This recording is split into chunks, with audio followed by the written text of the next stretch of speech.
When we meet someone for the first time, we are often fooled by their appearance, their job, or their outward kindness. What if a woman with absolutely perfect credentials appeared in front of you? A graduate of a prestigious university, a teacher at an elite kindergarten, an heiress who inherited millions from her late father. On top of that, she possessed movie star beauty, an innocent aura, and a sweet, gentle attitude toward everyone she met. Everyone envied her. People told her husband that he must have saved a country in his past life to marry someone so perfect. But behind that flawless smile hid a monster wearing a human mask. Everywhere she went, she left behind only ashes, blood, and blinded family members crying out in the dark. She holds the highest psychopath score in South Korean criminal history, a figure considered an even more perfect monster than some of the country's most notorious serial killers. Today on Neon Shadows, we unravel the chilling 5-year killing spree of Eom In-sook, South Korea's Black Widow, who blinded and murdered her husbands, her own mother, and her brother. Watch until the end. The word family might never mean the same to you again. In 1998, 22-year-old Eom married her first husband. He was an ordinary office worker who adored his wife. Eom was the perfect daughter-in-law, sweet and charming to his family. But in May 2000, bizarre tragedies began to strike this happy home. One day, her husband was rushed to the ER after allegedly slipping in the bathroom. The diagnosis was a concussion. Astoundingly, this concussion happened again a few months later. Then, the misfortune evolved into something grotesque. He woke up one morning screaming in agony, crying out that he couldn't see. Hospital tests revealed his right cornea was severely damaged, resulting in permanent blindness in that eye. Her husband couldn't even remember why this was happening to him. All he remembered was taking a pill his wife gave him to help him rest and falling into a deep sleep. The truth was horrifying. Eom had secretly fed her husband a cocktail of antidepressants and sleeping pills. When he lost consciousness, she pushed him down the stairs. And while he was completely sedated, she took a safety pin and directly pierced his eye. Why did she do it? For the insurance money. She had secretly taken out 3 different policies under his name. She knew all too well that in the Korean insurance system, blindness yields one of the highest possible payouts, second only to death. But her hunt didn't stop there. While her husband was hospitalized, she poured boiling, cooking oil over his face and stabbed him in the stomach, acts of cruelty that are almost impossible to imagine. Finally, in 2002, her husband died in agony from multiple organ failure and complications. At his funeral, Eom wept uncontrollably.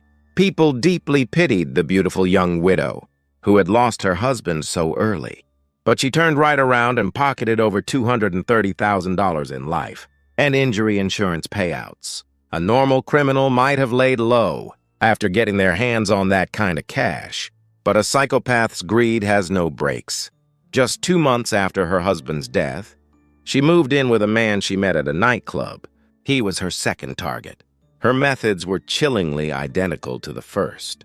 Shortly after they started living together, her second partner fell into an unexplainable sleep and woke up blind in his right eye. The hospital concluded that a foreign object had damaged his cornea. Once again, Eom had drugged him and stabbed his eye with a needle. For this injury, she collected another $30,000. When his wounds worsened, he was admitted to the hospital. Using the exact same tactics as before, she injected foreign substances into his IV drip. He eventually died from a severe bacterial infection. To avoid any suspicion, Eom staged a bizarre and theatrical performance. Because they weren't legally married when he died, she begged his family to hold a spirit wedding for them. This is a traditional Korean shamanic ritual meant to marry the souls of the deceased. When this beautiful, weeping woman offered to marry her blind, dead partner in spirit, his family was moved to tears, calling her an absolute angel. But her real motive wasn't some romantic tragedy. She needed the spirit wedding to be legally recognized as his spouse, so she could monopolize the rest of his life insurance money It was a terrifying stage play by a monster wearing the mask of an angel. 2 husbands dead, both, suffering from the exact same symptoms of sudden blindness. In a normal society, a police investigation should have started immediately. But thanks to her flawless acting, the hospital's negligence, and a lack of integrated databases among Korean insurance companies at the time, she didn't raise a single red flag. Now a tragic widow who had lost 2 loves, Eom took her young son and moved back into her family's home. She was welcomed with open arms by her elderly mother and her older brother. But in Eom's eyes, these weren't her loving family members. They were simply her new ATMs. In July 2003, Eom offered her mother a sweet glass of pomegranate juice, but laced inside was a near-lethal dose of sleeping pills. Once her mother fell into a deep sleep, Eom pulled out a syringe. She drove the needle directly into both of her mother's eyes, completely blinding the woman, who gave birth to her. Can you even comprehend this? She locked her own mother in eternal darkness. From this horrific act, she collected about $55,000 from her mother's insurance policies. 4 months later, it was her brother's turn. She spiked his liquor with sleeping pills. When he collapsed, she poured hydrochloric acid directly into his eyes. He, too, completely lost his vision. She even tried to murder him while he was recovering in the hospital by injecting a toxic substance into his IV tube. But she was caught by a nurse, leaving it as an attempted murder. A mother and a son suddenly going blind just months apart was an unimaginable family tragedy. Yet Eom played the role of the devoted caretaker, spoon-feeding her blind mother and brother, while secretly cashing in hundreds of thousands of dollars in insurance money. Even with over $350,000 in her pocket, Eom's spending was completely out of control. Eventually, she crossed a line that could never be uncrossed. She stole her blind mother's personal stamp and ID and secretly sold the family's apartment to a stranger. When the day came that they had to vacate the property, she needed to cover up her crime. So while her blind mother and brothers were sleeping, she set their home on fire. Her brothers suffered severe burns, but Eom simply collected the fire insurance payout. With their house burned to ashes and the family practically homeless, Eom sought out the babysitter, who took care of her son. Our house burned down and we have nowhere to go. Please just let us stay for a month, she pleaded. Out of pity, the babysitter's family kindly took her in. But there is a saying about biting the hand that feeds you, and it was practically written for her. After a month had passed, the babysitter politely asked her to move out. Enraged, Eom waited until the dead of night, lit a towel on fire and burned the babysitter's house down. In this horrifying inferno, the babysitter's husband suffered catastrophic burns and died. The babysitter and her children were also left with severe burns and lifelong scars. There was no financial gain to be had here. It was a pure, unprovoked act of murder and arson, committed simply because her pride was hurt. In February 2005, while staying at a burn hospital in Seoul, where her family was being treated, Eom ran out of money and impulsively set fire to the hospital hallway. The fire was quickly put out, and the police identified the 29-year-old arsonist through CCTV footage. When the interrogation began, Eom suddenly threw herself on the floor, faking a violent seizure and even urinated on herself. Sobbing uncontrollably, she made her excuse. When I see flames, I see the face of my 3-year-old daughter who passed away. I just missed her so much. I set the fire on impulse. Shockingly, the police felt profound sympathy for the weeping, fragile young mother and her tragic story. They decided not to detain her and let her walk free, while the investigation continued. But the end of her crime spree was approaching from an unexpected source. It was her own brother. Her brother went directly to the police station and spoke to a detective with a trembling voice. Detective, everyone around my sister gets hurt or dies. Please, you have to investigate her. Only then did the detectives realize the gravity of the situation.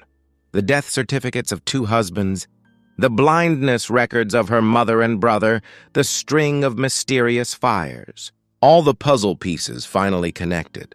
The police immediately arrested Eom, and the full truth of her crimes and the $350,000 she had collected was finally revealed to the world. After her arrest, Eom claimed, "I was addicted to drugs, and I just needed the money." She tried to shift the blame to addiction, but hair and urine tests revealed absolutely zero trace of narcotics in her system. So where did the $350,000, the price of her family's eyes and lives, actually go? She blew it all on extreme luxury. She ate at the finest restaurants every day, draped herself in designer brands, and rode around in chauffeured black cars, spending money like a billionaire. Profilers and psychologists were horrified when they analyzed her mental state. She had told everyone she was a graduate of an elite women's university, an heiress to a massive fortune, and the sister of a military officer. Every single word was a lie.